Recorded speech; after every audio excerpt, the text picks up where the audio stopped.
बिस्मिल्लाहिर्रहमानिर्रहीम। अस्सलाम वालेकुम दोस्तों, डिप्टी कमिश्नर रावलपिंडी की जानिब से सैयद इकरारुल हसन पर रावलपिंडी दाखिले पर पाबंदी लगा दी गई है और खतीब और सैयद इकरारुल हसन का मामला मज़ीद दिलचस्पी की सूरत इख्तियार कर चुका है। आप दोस्त जानते हैं कि सैयद इकरारुल हसन ने 24 मार्च को रावलपिंडी कलर सईदा जाने का ऐलान किया था और उन्होंने इस बात का ऐलान भी किया था कि मेरे पास जो भी मज़ीद सबूत हैं खतीब के ख़िलाफ़ मैं उसको सोशल मीडिया और मीडिया के सामने लाऊंगा।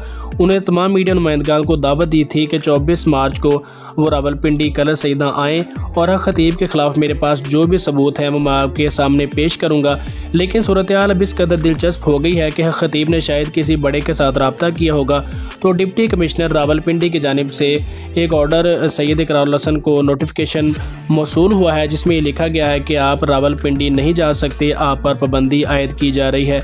लेकिन दूसरी जानिब सैयद इकरारुल हसन भी डट गए हैं। उन्होंने इस बात का ऐलान कर दिया है कि चाहे कुछ भी हो जाए, किसी भी कीमत पर मैं रावलपिंडी जाऊंगा और मेरे पास जो भी सबूत है वो मैं पेहा खतीब के ख़िलाफ़ मीडिया के सामने पेश करूंगा। उन्होंने कहा मेरा मकसद साफ़ है और मैं कोई फोर्स लेकर नहीं जा रहा, मैं सिर्फ अपने मकसद को पूरा करने के लिए जा रहा हूं ताकि इस शख्स ने दीन के नाम पर जो धंधा शुरू किया है मैं उसको लोगों के सामने लेकर आऊँ।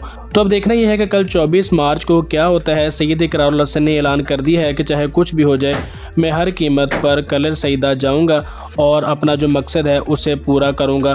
तो देखते हैं कि क्या सूरत हाल पेश आती है। इस हवाले से जो भी नई अपडेट होगी आपके साथ शेयर करेंगे। चैनल पर नहीं है तो सब्सक्राइब कर लें। मिलते हैं किसी नेक्स्ट वीडियो में, तब तक के लिए अल्लाह निगहबान।